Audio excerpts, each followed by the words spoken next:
Hello,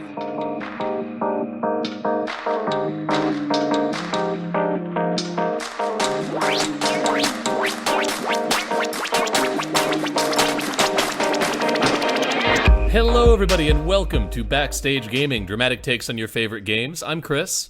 I'm Dylan. And we're here to talk about video games, theater, storytelling. This week we've got kind of a fun one that, honestly, Dylan, when you messaged me with this topic idea, I was like, in my head, I was like, we must have talked about that already. Like, there's no way we haven't talked about this, but I don't think we have. No. At least, I really hope we haven't. We've talked about this game series before, and I feel like we might have talked about, or the game series that started this topic, but I don't know if we ever actually, God, I hope not. Yeah. People listening, if we have, call us out on it. Yeah. But we are going to be talking about non-violence in games, specifically games that are violent. Non-violent solutions to violent encounters. Yeah, and I know we're kind of rambly at the beginning of this episode, but I just wanted to throw out, Chris, that I was thinking about a potential title for this episod, and I had one that was so bad, I cringed and wanted to vomit. Tell me now. What if Gandhi were a gamer? Oh my God. That will not be the title, but God, this will be in the Fuck. episode. Yeah, I was afraid of that. Well, if Gandhi was a gamer, then there would be an error in the source code a la the Civilization games, and he would nuke everyone. It's true. Anyway, hi. So games frequently, like, the primary way that games have of you interacting with your problems is violence, because it's easy to write, and it is fun in game, and, like, yes. But sometimes games will introduce interesting curveballs where they set up what should be a violent encounter, what should be, all right, time to have the big slugfest kind of story beat, and then very pointedly do not do that. And Dylan brought up a game from the Prince of Persia series as one that did that very interestingly, and I'm going to let you, Dylan, take that away because you know the latter Prince of Persia games much better than I do. So in the original Prince of Persia, you play as someone thrown into the dungeons. I thought you were talking about the Dark Prince from Warrior Within, or from Two Thrones. Two Thrones. I'm talking about both of them, but I'm starting with the okay. original. So in the original Prince of Persia, you're playing Prince of Persia. You're going through the dungeons and the hallways of this vaguely, we'll call it Persian because that's what Jordan Mechner wants us to Persian-inspired. That was the parlance of our college dining hall, right? They would have meat-inspired pizza, and yes. And Prince of Persia was a Persian-inspired game. Yes, and eventually you're trying to go back the way you came because you found a switch that unlocks the door you need to go to, so you have to backtrack to an earlier point in the level, and as you are about to go to the door, there is a mirror blocking your way, and you can try anything you want, but, you have an hour time limit to beat the entire game, so... And one of your only mechanisms of interacting with the world in Prince of Persia is to jump. Yes, so you jump through the mirror, and you leave behind, a mirrored Dark Prince. And so then, through the rest of the game, you will see the Dark Prince, and he will mess with you in some ways. My favorite example of this is there's a point... a level or two after the Dark Prince appears, because now that I know that that's the Dark Prince we're talking about, I can contribute to this story. Yeah. There's a point, a level or two after you first release the Dark Prince, where the final, you can see the last door to the level, and you have to kind of loop around to get there, and there's this big, leap of faith jump that you have to make. And if you get the running start and you jump at the last moment, you make it, and you land with your fingers there on the ledge, and you're like, haha, now all I have to do is pull myself up, and I'm there. And then the hallway above you that you can see because of the way the screen is laid out, the Dark Prince runs in, stops, and then just steps on a switch, and the door right in front of where you need to pull yourself up slides closed, and you fall into the next level. It is such a good moment, and It's that was so exactly the moment I was thinking of, I'm glad too. that was what was on your mind, too. It is iconic. It's incredible. But yeah, so that happens, and eventually you get near the final level, and you see the Dark Prince. He's there. He's standing across the way from you, and you both draw your swords. And you engage in Prince of Persia combat. However, I believe attacking the Dark Prince hurts you. Am I correct in that, Chris? Or I think so. To be honest, I never played that far. I like the version of this game that I had growing up was like the OG version. So there was no like you had the hour time Steam limit. remake. It was not the Steam remake. Yeah. And I never got past like I want to say level like 8 out of 10. Like I never got past it back when we had a computer that could support an MS-DOS game like Prince of Persia, and then didn't have access to it anymore. Right. But from my memory, it's either hitting him hurts you, or he mirrors your actions so exactly that you cannot hit him. Yeah. It's one of the two, and I don't remember which one it is. But the solution to this encounter is to sheath your sword and to simply walk into the Dark Prince, thus accepting him, thus you are whole again, and you are allowed to progress. Yeah, it's honestly, for anyone who has played the Final Fantasy IV. Final Fantasy IV, and this is not an uncommon trope, but I recently beat the indie platformer game Celeste, and Celeste features a very similar moment where early on you see a magic mirror and it sets free like a dark version of yourself that then spends the rest of the game fucking with you. And it's doing more nuanced things with it than Prince of Persia was doing, but it's got a similar sort of... because it has the added ability benefit of to writing. Yeah. There is text and dialogue and, 20 extra years of game design knowledge to be... 30. Prince of Persia was 1980. Yeah, Prince of Persia's like 89. Yeah, I want to say 88 or 89, so it's got I'm looking it up now. All right. But yeah, it's got like, close to 30 extra years of game design and game storytelling to be building on. But anyway, same kind of thing. October 3rd, 1989. Okay. Yes. So Final Fantasy IV ripped off Prince of Persia. Just going to say that right now. This is a call-out podcast. This is a call-out podcast to one of my favorite one of my favorite games. Never mind, But anyway, that's the kind of thing that we're going to be talking about, is how games, and because Prince of Persia is built up, the challenges that you face are hard jumps or platforming challenges, traps that you have to circumnavigate, and guards that you have to fight. And so you have been trained throughout this entire game that if you come across another person, you better get your sword out and you better get ready for some swashbuckling. Yeah. And so not only is that moment of nonviolence a very, it's got some metaphorical weight to it. You are having to accept this darker part of yourself in order to become, in terms of I almost said Jordan Mechner, but that's the maker of the game. I'm thinking of the guy who wrote The Myth with 1,000 or The Hero with 1,000 Faces, Joseph Campbell. Thank you. In sort of like Joseph Campbellian storytelling theory, you're like, you have your moment in the cave where you come face to face with your darker self and you emerge a changed person because of the story. But it's also like a fun little, you have to unlearn what the game has taught you in order to come to that conclusion. And it's a really well done little moment in a game that had to be pretty damn simplistic with its storytelling. Yeah. Okay, so Chris, I don't mean to linger on Prince of Persia too long. Yes, we will talk about Two Thrones, but there were two things I wanted to point out real quick. I forgot that because of the Prince of Persia film, we actually got Prince of Persia Lego sets. Holy shit. Yeah, that's crazy. Second thing, and this is perhaps more surprising, it turns out Ubisoft did give us a Prince of Persia game recently. On September 27th, 2018... What the fuck? Ubisoft released Prince of Persia Escape, a mobile game for iOS and Android. It is an endless runner game made up of different levels, and the player can customize the protagonist with outfits from past games. Reviewer of Pocket Gamer, Cameron Bald, calls Prince of Persia Escape a, quote, mundane game crushed under the weight of excessive greed.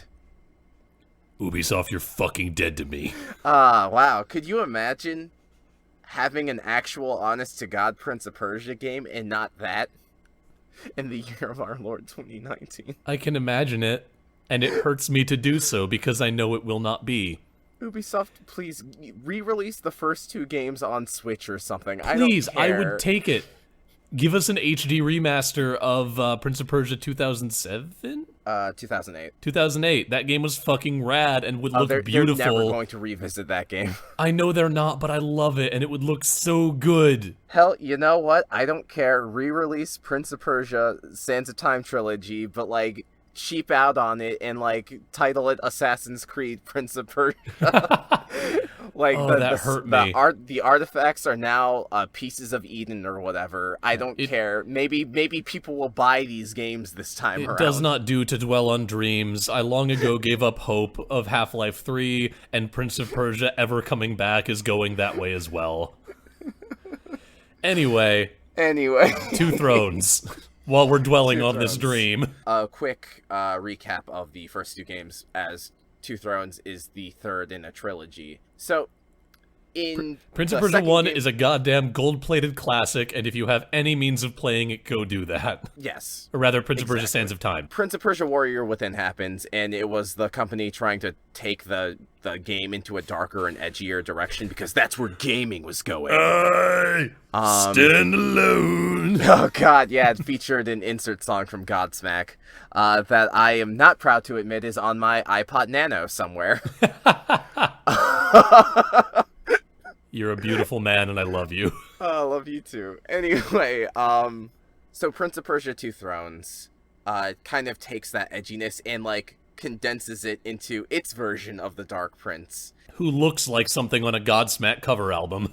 Album cover, okay, not cover the Dark album. Prince is fucking awesome. You shut up. He looks like someone who would headline a Godsmack cover band. Yeah, but he looks cool. Shut up. I like him. I like him too. Design. He's a very particular era of cool, but he's still I still dig it. Nah, shut up. I play as the Dark Prince today. Dark Prince for Smash. Sakurai, make it so. Shut the fuck up. Yo, I would lose my shit. No lie. I would. But you know all the tweets that have been going around of different, like, YouTubers' reactions to Sans where they just, like, scream and the video cuts off? That would be me. That would be me if they even announced the fucking Dark Prince. Basically, in Prince of Persia: The Two Thrones, the prince gets corrupted and he forms not a split personality, but he kind of has this inner voice that represents, like, all of his id, basically, all of his base impulses, his desire for revenge, you know, his self-serving, or selfishness, I guess. His desire to use a kick-ass whip sword. I mean, the whip sword's so cool. It's so rad. And also the prince turns into the Dark Prince as a transformation, but he's still in control, so it's not clearly defined, but don't worry about that. Near the end of the game, the prince has kind of moved on, and he's trying to rekindle things with his old flame Farah, who doesn't remember him due to time-traveling shenanigans. And so because of that, he's put away the Dark Prince. He's trying to put him away for good and move on from him. So you beat the final boss, you think the day is saved. Uh-oh, Prince gets sucked into his mindscape. And so the prince is basically wandering this platforming area as the Dark Prince taunts him and is trying to assume control of their body. And near the end of this platforming segment, you see the Dark Prince, and you have the option of sword fighting him. But, you know, like in Prince of Persia, instead of accepting him, the prince has to move on and ignore him, which I like, because there's this idea where, like, the Dark Prince is trying to convince the prince, and I realize this is, like, I'm saying prince a lot. The Dark Prince is trying to convince the prince that he cannot improve, that he is, you know, he needs these baser impulses. He is not able to function without them. And so he hears Farah's voice, who tells him that he can move on and that, like, he doesn't need the Dark Prince. And so rather than trying to defeat it or conquer it or accept it, the solution in this game is to simply ignore it. Which I think is a slightly weaker, like, I do too, thematic, but, like, moment, but it's still cool. I think there is something to be said about the idea that, like, this is something that will not necessarily go away, and you might always be at odds with it, but the fact that you are able to continue and press on despite knowing that this negative force exists in your life, I don't know. I think there's cool. still something to that. Yeah, yeah. But yeah, that's kind of That's Prince of Persia. That's and the that's kind of what we're episode. talking about. Is like, how do games engage with pointed examples of nonviolence as solutions to problems? Dylan, I'm actually very curious about your thoughts on Undertale, Yeah, well, because this might get my gamer card taken away. I might have to turn in the keys to my I sick don't gamer think so. pad, but I have I not yet played Undertale. it's on sale on I mean, I Switch own. now. No, here's It's the thing. only I it's only own it. $10. Oh, you fuck you. No, here's the thing. I bought it a while ago. I started playing it. I was like, "This is interesting," and then life got busy, and I had to put No, it down. And it, I understand. I'm yeah, just giving you shit. No, Undertale's not like that. You haven't played Undertale? I mean, it's kind of that, but like honestly, it's you're fine. You're valid. yeah, All I'm gonna say is like it's a 6-hour game. You can yeah. clear. I will in definitely a play it at weekend. some point soon. It's been on my list for a long time, and I just need to knock it out. Yeah. But anyway, That's what I had to do, honestly. But yeah, anyway, so Undertale is interesting because it takes like the quirky flavor text and humor of Earthbound, and it takes the demon negotiation from Shin Megami Tensei, and it makes the entire point that over the level grinding aspect, or the repetition of killing these monsters to get stronger. And if you do level grind in Undertale, there's actually a finite amount of experience points you can get, because if you clear out, like, if you level grind in an area long enough, you have killed everything in that area. They are not coming back. okay, that's interesting. Yeah. So, that's like the you're a monster route that you can take. If you're playing the game as intended and sparing everything. Also, spoilers for Undertale, I guess you can spare things, because that's a spoiler, I guess. I mean, hell, if saying that characters die in a Fire Emblem game is a spoiler, I guess this is too. So Undertale, the main bulk of the gameplay is it takes the demon negotiation mechanic from Persona, not Persona, I'm sorry, from Shin Megami Tensei, and it makes that is like the meat of the gameplay. You meet a monster, you get to learn their personality types. You are given a list of options on how to deal with this monster, and you basically, for every encounter, you need to identify, I know what this monster likes. I know the puzzle to social interaction that will get them to let me go. And that is the gameplay loop of Undertale. And so, they mix it up. There's bosses that will have very specific strategies. Not strategies, but specific solutions. I don't know, it's cool. It's a cool, like, it feels more like a puzzle game in that regard than an RPG. It's like a deconstruction of the RPG. Yeah, definitely. I don't know how much of this I'm going to leave in the episode. Okay. But I'm curious to talk to you about this, because you just used some language that I've seen used by people who have played Undertale and who are large Undertale fans before. You referred to the pacifist route. You referred to that route you were just discussing or describing, where you go out of your way not to kill anything in an area, as playing the game as intended. Yeah. So, I mean, like, if you want to do a standard route, that's how I played my first playthrough. I accidentally killed the first boss, felt terrible about it, but thought, like, no, this is my story. I'm gonna play through the game. If I make mistakes, so be it. Mm-hmm.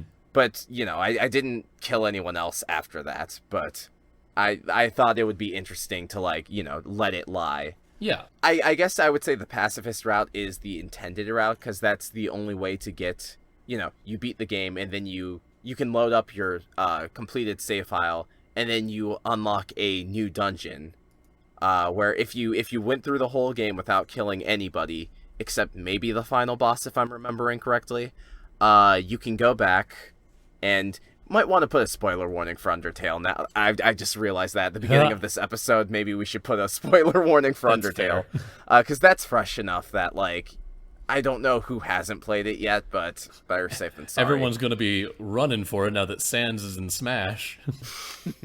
But anyway, I mean, you haven't played it. It's true. I'm fine with it because I am not generally averse to spoilers, so...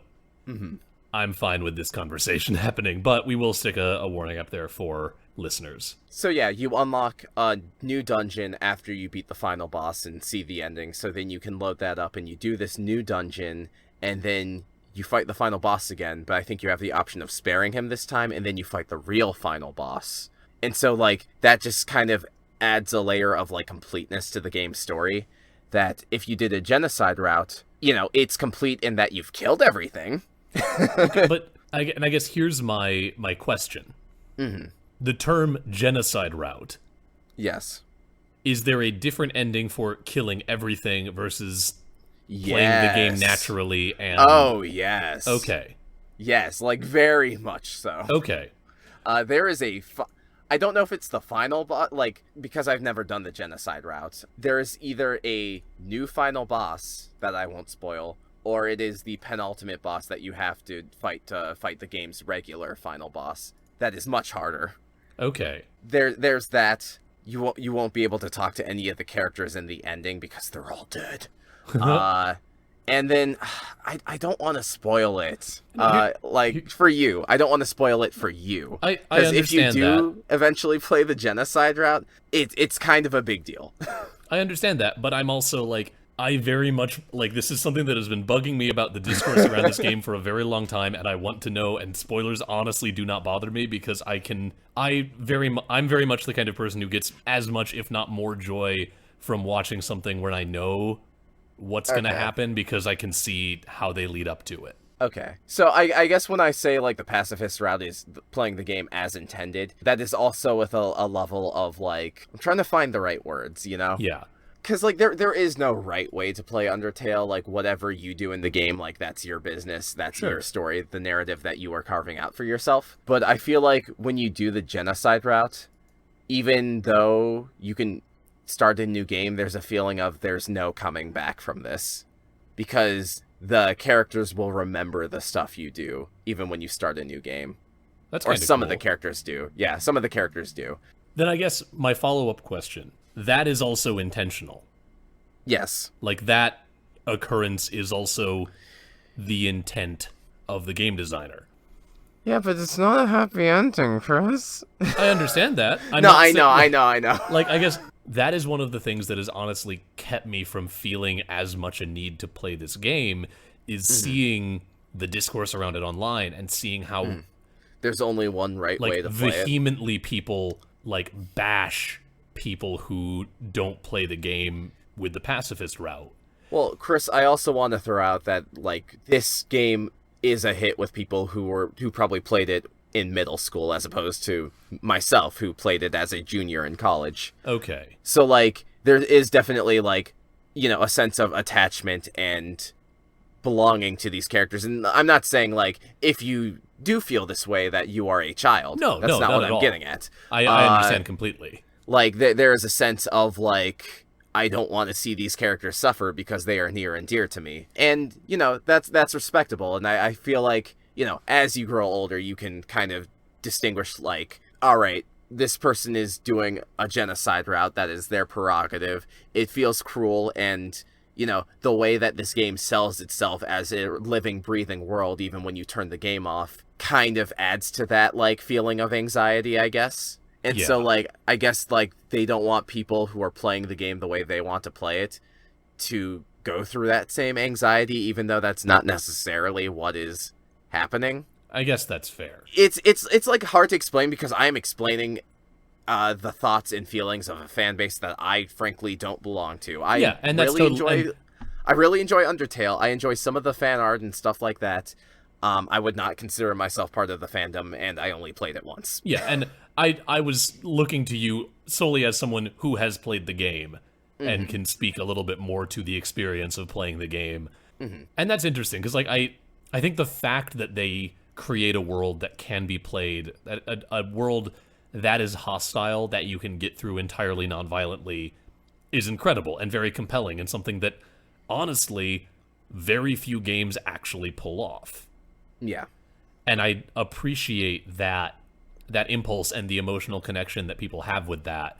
It's always been kind of baffling to me, the degree of, like, anger I have seen devoted Yeah. towards people who choose not to play the game in that way, because, and again, a lot of it was kind of confusion over that use, because I'd seen a lot of people use that term of like, that's not how the game was intended to be played, or that's not how the game was supposed to be played, when it's like, well, maybe it's not quote unquote the good or right way to play it, but it is a way to play that is supported by the systems and that the designer crafted. Yeah, it's definitely intended to be played if you desire to. Yeah, and so like that breakdown kind of helped me, because I just like that language always confused me. Yeah.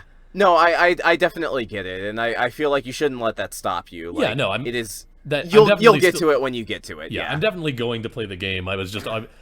And like, I'm not proud of this, but seeing that variety of discourse online was definitely like off-putting to me. No, I definitely get it. I feel like any fandom is like that. Yeah. Like, Again, what... we were Dylan and I were kind of talking about this just like over Facebook a couple days ago, the Sans costume in the Megalovania track coming to Smash Bros. And he was like, come on, Chris, you don't get to claim the moral high ground. You're a Star Wars fan. To which my response was, don't you pin that label on me. So, like, I definitely get it, and, like, every fan base has people in it that are not so good. And, again, not to say, like, gonna immediately backtrack off of that, if you have strong emotional connections to this game, or to anything, that is not a bad thing. That is a beautiful thing. I am also a fan of things to a degree that makes me, like, sometimes... Paper Mario with $1,000 is classic and the best game ever made, and I will fight you. See? I do it, too. Anyway, that's enough on Undertale. Mm-hmm. Honestly, let's move into the playbill. I will be interested to see how much of that you edit. I'll probably edit a fair amount. I think I'll leave a lot of it because it's an interesting discussion. It's not entirely on topic, but it is, in a way it is, because that emotional response is only there because of this game's unique approach to nonviolence. But anyway, let's hop into the playbill, because when we come back, Dylan has a couple other games he wants to talk about, and I want to talk about a game that I genuinely enjoy that really fucking dropped the ball when it came to nonviolence. I am really curious what game this is. Okay.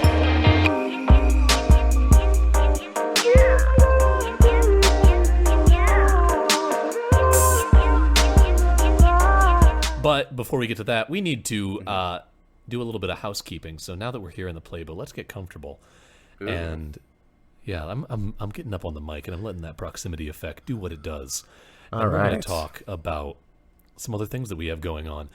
First off, the big exciting news, and I tweeted about this the other day, but we are now part of a podcast network. Woo! Yeah, it's really exciting. If you're listening to this, you've probably started hearing pre-roll ads, which is kind of weird. Currently, they're all ads for other shows on the network. It's a network called the HP Video Game Podcast Network, and it is a network of podcasts all looking at video games from different angles. Just off the top of my head, Pretty Okay Gamers, which is just sort of a weekly talk show about people talking about the games they like. There's a show called The Game Dev Loadout, which is a show looking at actual game development and interviews with people who work in the video game industry, which is something I would love to have. Similarly, a show called The Life and Times of Video Games, which is sort of a documentary style podcast looking at individual games and how they were made and the impact they had on the medium. So there's a lot of different shows. There's not a network website yet, as I am aware of, but as soon as we get more information, we have things like that we can share with you, we absolutely will. I'll be retweeting announcements for those shows' episodes as they're put out. We're going to try and just sort of build a little family of podcasts talking about video games and looking at the medium and how they do things. So get excited for that. Definitely, if any of those shows sound interesting, go give them a listen, hype them up, leave some reviews for them. It's all really cool. But we also have our own things that we're doing, such as, Dylan, you'd like giant robots, and you talk about that. It's true, I do. On Dude, You Remember Macross, that's dude as in dude, where's my car? I talk with your friend and mine, No Title Coop. That's what we call him. Has never had a title before in his life. Never once. Twitter lies. I keep defaulting to the one we can't say anymore. Yeah, the deep and bad curse. But anyway, we've been watching old 80s mech animes, starting with Super Dimensional Fortress Macross. Right now we're watching Gunbuster with Chris on the show. It's a lot of fun. I like to talk about the possible, because I am an American living in the 2010s, but maybe the possible cultural influences of these shows and like what kind of where the creators were coming from, what they might have been aiming at. And, you know, we also just like to talk and yuck it up about the shows. So it's pretty fun. If you want to check that out, you can find us on anchor.fm/dude. Once again, DUDE. You remember. We are also on Spotify, Google Play, and Apple Podcasts. Oh, yeah. You should also go show some love to our friends over at the Unexplored Places. It's an actual play podcast. We are getting close to the launch of Season 2. I know, I'm so fucking excited. So it's Season 1 of the Unexplored Podcast is an actual play podcast using the Monster of the Week engine. It was set in rural Ohio, and it was about a group of friends overcoming ooky spooky mysteries. This new season is a sci-fi season. It's going to be subtitled Tango Sector. Dylan and I are both going to be members of the main cast. I'm going to be on every week. Dylan will be a recurring character as the schedule allows because he's got other stuff going on. And it's going to be a really good time. You can also hear us both in some of their Patreon exclusive content, like the the Victorian mystery show Florence DeWitt's Paranormal Detective Agency.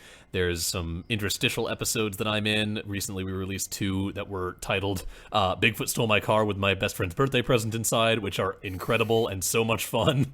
But they're great, and you can find them by going to twitter.com and looking for @unexploredcast, or by going to unexploredcast.libsyn.com. Other than that, you can follow me on Twitter @CJWilsonVA if you want to keep up with other shows that I'm in, other things that I'm working on. There's several different audio drama projects that I've got that I've been cast in that are spinning. I'm going to spend a lot of time, when you hear this, last weekend screaming into my microphone as if I'm being done bad things to. So look forward to that. And Dylan, where can people find you? You can find me on Twitter @thedilla. That is THA_DILA. Oh, yes. Dylan posts a lot of dumb memes, but I love them.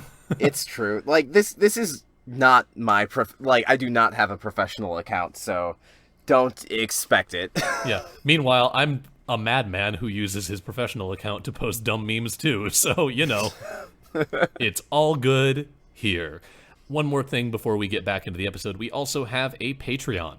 It is patreon.com/bsgpod, and that is how we are supporting the show, supporting the overhead costs that are involved, such as our website, hosting fees, things like that. We are incredibly appreciative of everyone who has donated, everyone who is a patron, because it means the world to us that we have the support like that is keeping us in the black as we produce this show. Moving forward, especially now that we're on the network, eventually the network will start introducing some like actual advertisements into the show. We're going to have some amount of creative control over that, so we'll try to keep it like, you know, ads that are for things that relevant, we don't hate and are relevant to our brand. Yeah. But moving forward, once I have the time to devote to making this sort of changeover, I'm probably going to start making ad-free versions of our episodes available to our patrons, just as sort of a thank you. You're already fungibly supporting us. We don't need to, you know, if you want to listen to the episodes without ads, I'm not going to begrudge you the like 1,000th of a cent that your download is worth. So look forward to some things like that. We've also got other rewards. We've got a Discord server for our patrons where we hang out sometimes. It's fairly quiet right now, and I'd love to make more friends in that venue. So, but yeah, huge thank you to all of our patrons. And if any of what I've said sound interesting and you like what we're doing enough to want to support us and help us with, you know, expanding our production value and maybe making more shows in the future, that's a great way to do it. Once again, that's patreon.com/bsgpod. All right, now that we're done with all of that housekeeping, I'm tempted to hang on to my, like, God, they almost did it so cool until the end. Yeah, go ahead. So Dylan, I want to know, what were some other things that you thought about as you were coming up with this? Well, the one game I was thinking of was Metal Gear Solid 3. I kind of anticipated that would be the case. It's kind of the obvious one. Yeah. This game is so cool and so, like, weirdly ahead of its time, and I don't know enough about it to convey exactly why that is. Metal Gear Solid is a series of stealth games where you are playing a spy, and the whole point is to not get caught. Yes. In previous Metal Gear Solid games, you had your basic options, but, like, the game basically boiled down to stay out of the enemy's cone of vision, and you should be fine. Metal Gear Solid 3 has, like, kind of adds on to that, where now, in addition to your cone of vision, you basically have a lot more tools. Metal Gear Solid's, or rather Metal Gear 2, Solid Snake, Metal Gear Solid, and Metal Gear Solid 2 all had wide arsenals, but they were all very situational. And then, like, you would have a variety of guns, because guns. Guns because guns. Metal Gear Solid 3 is a lot more freeform in comparison, and because of that, it really kind of pushes the agency to go for a pacifist run more than previous games do. So this one's a little different because it's stealth and thus not a non-violent solution to a violent encounter. But I think one thing that Metal Gear Solid 3 does that is interesting, replaying Metal Gear Solid 2, there are moments of forced combat. There are moments of forced combat in all of the previous Metal Gear Solid games where there's a cutscene happens and the character you are controlling is dropped into a combat scenario that you have to fight your way out of. Now, while it is possible to do that without killing any of them, in Metal Gear Solid 2 at least, it is pretty difficult, and the controls were not made to accommodate these more overwhelming odds. Right. Like, usually when you are in a violent encounter, you are trying to run away and hide and, you know, return to the status quo of they're patrolling, I am sneaking. So it doesn't feel super great. In Metal Gear Solid 3, the equivalent to that is these moments where they drop you in, and there are patrols that are looking for you. They know you're in the area, and they are actively searching for you, but you can still run away and hide from them. Okay. So you have a bit more agency there. And, you know, near the end of the game, there's this huge, like, action set-piece chase sequence that happens, where you're riding on, like, the sidecar of a motorcycle, and it's basically a turret section where you're shooting down all these guards that are chasing you. That is the only other, like, mandatory combat encounter I can think of, but you can do that peacefully, because there are items that will prevent them from shooting at you, so you just stare at them, and they'll stare back at you, and it's fine. You actually get that, that's an outfit that allows you to do that, and you get... Okay, so I'm kind of rambling right now, but what I'm getting at is that the game gives you a lot of options with how to deal with encounters, and in the latter encounter I was talking about with the chase sequence, that item you get from beating another boss non-lethally. And so there are boss fights in Metal Gear Solid 3 that you have the option of doing non-lethally. And, you know, a way you do that is you hit them with tranq darts, and that will deplete their stamina. And so you're basically, it's slower, and it takes longer, but when you do it, you get rewarded with new items that allow you to sneak even more efficiently. Right. Metal Gear Solid 3 had so many, like, interwoven systems built into its stealth gameplay, too. Like, different varieties of camouflage, different ways to move around, different ways to get the guards that were in your way out of your way. Mm-hmm. And it's an interesting one because it's, like you said, it's a stealth game, so it's less like, we're coming to an equitable solution to this violent problem, and more, they can't shoot me if they don't see me. Yeah. But they do some interesting things with... Oh, I'm getting there. I was hoping you would. So yeah, in particular with the boss fights, there's one in particular that I'm thinking of, and it's the boss fight against the Fear, who is this guy who is fighting you, and he can shoot, like, poison arrows at you, and he flips around and he can turn invisible, and he is nightmarish on a pacifist run, because he can also hunt. Like, as you are trying to deplete his stamina, he can hunt for animals just like you can, eat them, and replenish his stamina. So one of the strategies for that is you need to actually take some food that you have let rot in real time, because there's a real-time system in Metal Gear Solid 3 where everything is based on the game clock. If you leave the game off for a certain amount of time, the food that is in your inventory will start to rot. And so if you save the game and then turn it on, like, a week later, all your food will be rotten. The Fear wants to eat something, throw out some rotten food, he'll go after that, and then you can finish him off. It's so cool. There's so much thought put into that game. You know, I don't want to go on for too long, but, like, you can injure enemies, like if you shoot a guard in their leg, they will limp, and like their movement speed will be halved, and you can shoot both legs to make them go even slower. The radios that they use to call into headquarters are an actual tangible item on their person, so you can shoot that to break it so they can't call for help. That's really cool. Yeah. There are in a few areas there are food storage closets. You can blow those up with remote detonators, and you can leave the area and come back, and they will be less attentive, they will move slower, and they will be more likely to eat food that you throw out for them because they are hungry. And again, worth noting, none of these are really non-violent. But they are not lethal.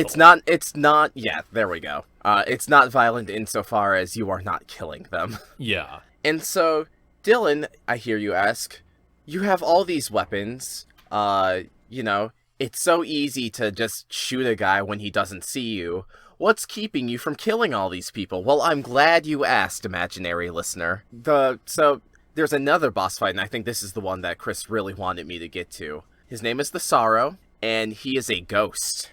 And his boss fight isn't a boss fight. He is at the end of a river. You are at the other end of a river. The boss fight is Reach the Sorrow. However, your progress will be impeded by the ghosts of every single enemy you've killed in the game. It's so good. And when I say every single enemy you've killed in the game, I don't mean, oh, there is a model that represents every enemy. No, the way you kill an enemy will be reflected in their ghost that approaches you. So if you slit one of their throats, they will, they'll be walking with, like, their neck kind of tilted to the side. If you, like, drown them, I think there's, like, a specific animation for that. I think my friend Joe told me this. I'm not sure if this is a thing, but, like, you can kill a guard, and a vulture can peck at them. That vulture will be there, pecking at their ghost. It's so good. It's so good. So it's the Sorrow because you're supposed to feel regret for all of those enemies that you've killed thus far, and to really consider what you're doing and the impact that you are having on this game world, not unlike Undertale. I fucking love... Like, I haven't even played this game, but watching you play it back when we lived together was fascinating. It's my favorite Metal Gear game mechanically. I'll say that. Yeah, it also serves as a really nice segue into the game I wanted to talk about. Oh, I know what you're talking about. Okay, yeah, I'll let you say it. So, growing up, I was a big fan. Like, I was technically born slightly too late for these to actually be, like, childhood games for me. But as I came into, like, being a teenager, getting into high school, I discovered a lot of old PC games that I really loved. Yep. I'm kind of mad I didn't call this game out earlier. You might still not have it right. I think I do, but let's keep going. I've talked before on this show about Thief the Dark Project and the Thief series. And how much I love them. I'm not going to be talking about Thief the Dark Project this week. I know you're not. All right, you're there. I'm another there. game contemporary with Thief the Dark Project and that sort of era was a game called Deus Ex. And Deus Ex is a game in which... I did not know. I thought you were going Dishonored. Oh, no. Dishonored, Damn. Dishonored is interesting, and Dishonored... The reason Dylan thought I was talking about Dishonored is because in Dishonored, there is, for every target, because the game is basically based around you enacting vengeance on the people who ruined your life and cast your country into chaos, and every target you can either kill or you can spare, but sparing them is not an act of mercy so much as it's an act of not killing. It's like Count of Monte Cristo, Edmond Dante shit. 100%. Like, the peak version, like, there are others... Every target has an example, but an early level has you taking out this pair of, like, evil twins who are running some real questionable business practices involving, like, slavery and extortion and shit. And you can either kill them, or you can arrange with a crime boss in the neighborhood to have them abducted, deformed beyond recognition, and sold into slavery in their own minds. So, pacifism. Yeah, it's boy. But no, I want to talk about Deus Ex, because the Deus Ex Notice that series... you don't actually dissemble the slave trade. Oh, no, not at all. That's still there. You're just handing the profit to someone else. Yeah, yikes. But Deus Ex was a game. It was a cyberpunk first-person adventure game in which you take on the role of a cybernetically enhanced operative, and it's all about exploring the environment in different ways. You can play it as a stealth game, you can play it as a first-person shooter, you can play it as like a hacking, an assemblage of hacking mini games. And the original Deus Ex they are very dated. They are hard to go back to, but they're also very interesting because they were trying to be very big, sprawling, interconnected systems that you could like take advantage of and build your character to excel in particular versions of. And then in the late 2000s, they came out with a remake called Deus Ex Human Revolution, and I was so excited. And Deus Ex Human Revolution is largely a very good game, except... So, in Deus Ex Human Revolution, the big, selling point, one of the big selling points is you can play the game however you want to play. You do not have to kill any of the enemies in the levels that you're exploring. You can sneak past them. You can turn to hacking in order to, hack into systems and lock them in rooms so that they can't get out to find you. You can hack into security cameras to get a better view. You can, or you can, treat it as a first-person shooter and run and gun and stab your way through everything if you want to.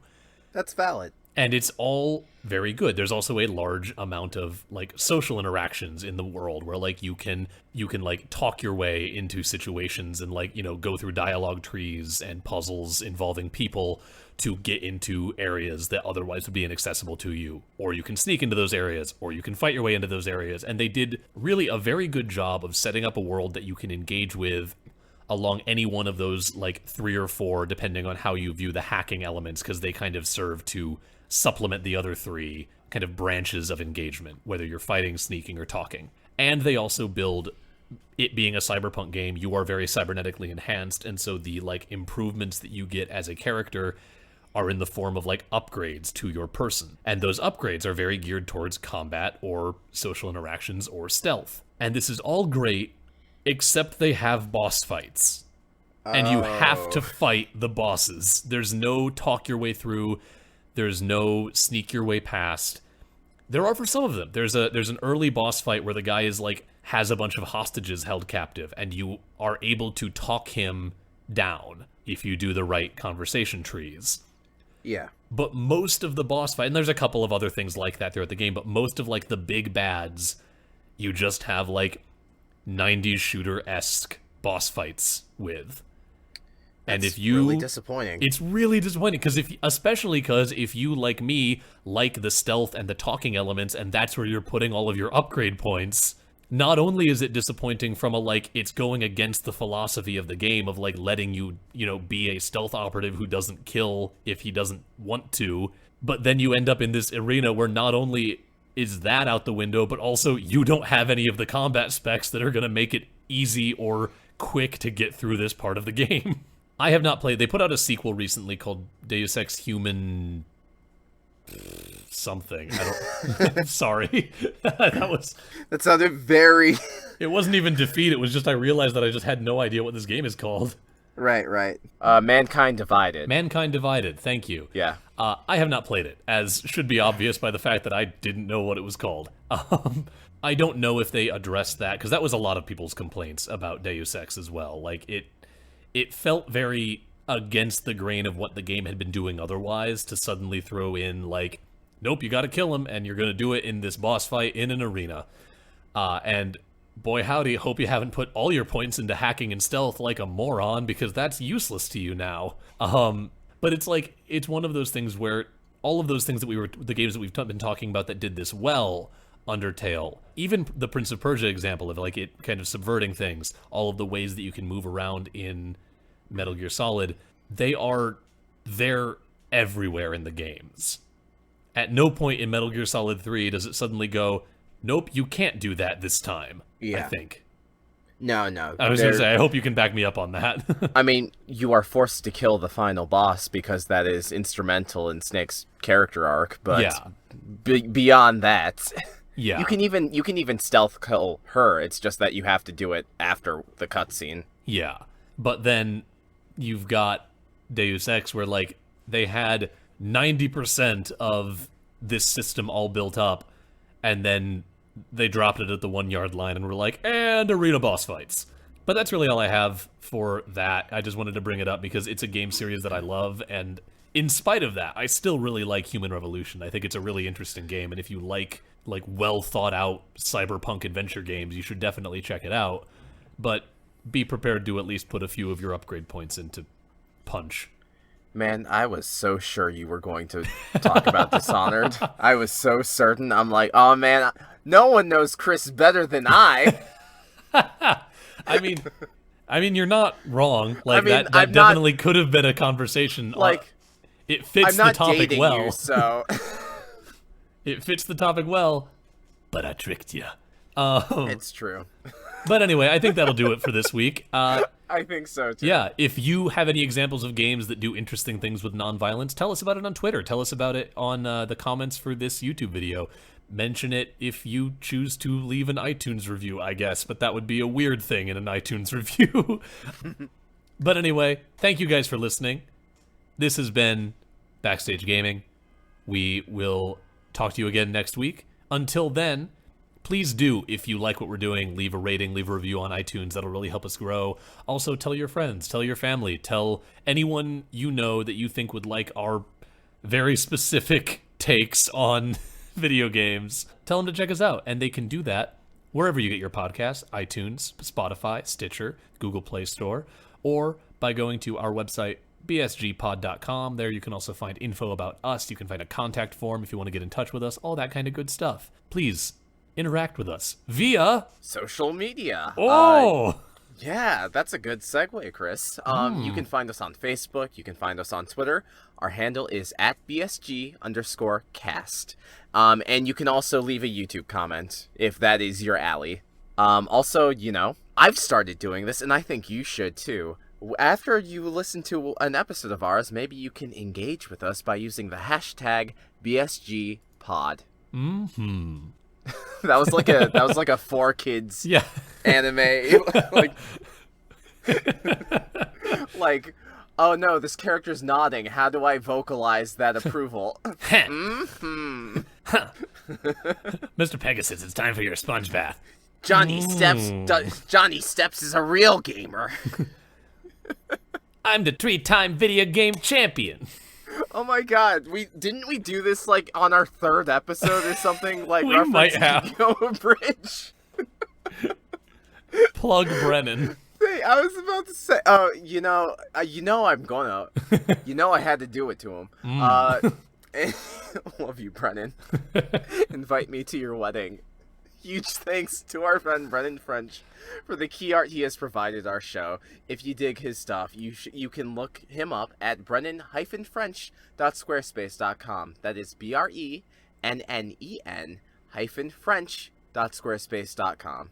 You can also find him on Instagram.com/BrennanFrenchArts. You should also go and show some love to our friend BioQuery. He's the musician behind our theme song, Dot Sound Radio Volume 1 Instrumentality. He's putting out a whole bunch of really cool electronica. He's also doing production for a bunch of like hip-hop artists around the country and in LA where he lives. And you can find all of his music by going to soundcloud.com/bioquery, that's BIOQUERY, or by searching for BioQuery on Spotify. I know that he's recently been posting about some live shows. I don't know if they have happened yet or not, but if you live in the LA area, they would definitely be worth checking out. He's got some really cool stuff. And finally, one more time, we do have a Patreon, patreon.com/BSGpod. If you like us, if you like what we're doing, you should check that out, see about supporting us in that way. If you don't or you can't, that's totally cool, I get it, but that's a great way to show your support and to help us make this even better and work towards making even more content like this. That's all I've got for this week. Thanks again to the HP Video Game Podcast Network for having us on. Like I said, we'll share more info about that as we have more info to share, but be on the lookout for some tweets about the other shows on the network and definitely go show them some love as well. Dylan, anything else before we hop off? That's it. That's all the time I have. I gotta get back to playing King of Fighters on my Nintendo Switch. That was this week's episode sponsored by King of Fighters. Bye-bye.